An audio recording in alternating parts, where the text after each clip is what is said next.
If it ever gets built, California's Central Valley will be the starting point for that wildly controversial $68 billion so-called high-speed rail project. The tracks would wind their way through the heart of the Golden State farmland, with the first leg stretching from Merced to Fresno. We sent Phil Schuman up north to take a closer look.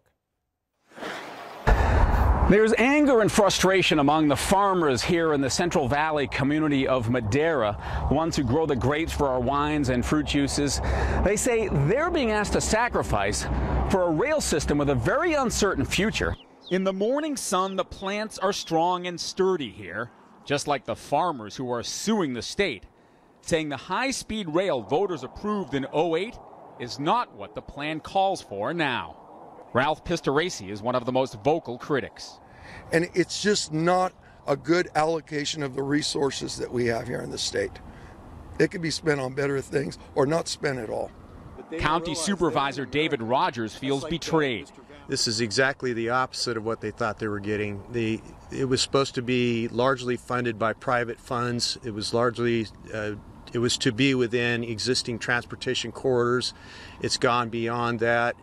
It is creating a mound of debt. And farmer Kohl Upton has no faith in the high-speed rail authority. Similar to the officials in the Seahawks-Packers game last night. I mean, they don't have a clue what they're doing. In '08, voters approved a 220-mile-an-hour train that would take us from L.A. to San Fran in 2 hours and 40 minutes on a new electrified track for less than the cost of an airline ticket. This animation from the Rail Authority shows their version of what that might look like. But things changed. Check out April's revised business plan. Yes, they'll still build the 130-mile first segment in the Central Valley, but that will likely be operated by Amtrak as a conventional diesel route.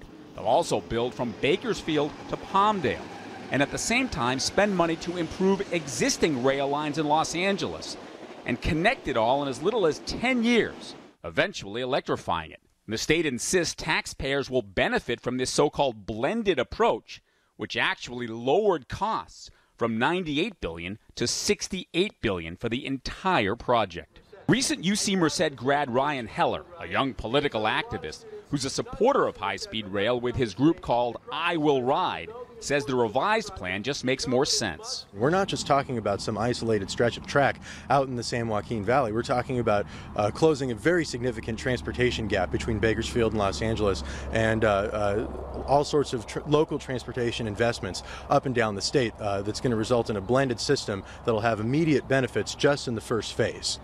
But skeptics believe the money, some $6 billion from the feds and states so far, will be long gone before any new tracks reach Southern California. The idea here was to improve the efficiency and the expediency of transportation, but the reality is, because of potential budget overruns and essentially the political climate as well as the legal climate, LA may never see this project come to fruition. It does seem clear that we're not getting the rail system voters approved back in 2008, but something different. Again, the blended alternative. But barring court action or some other unforeseen event, ground will be broken here the first quarter of next year. In Madera, Phil Schuman, Fox 11 News.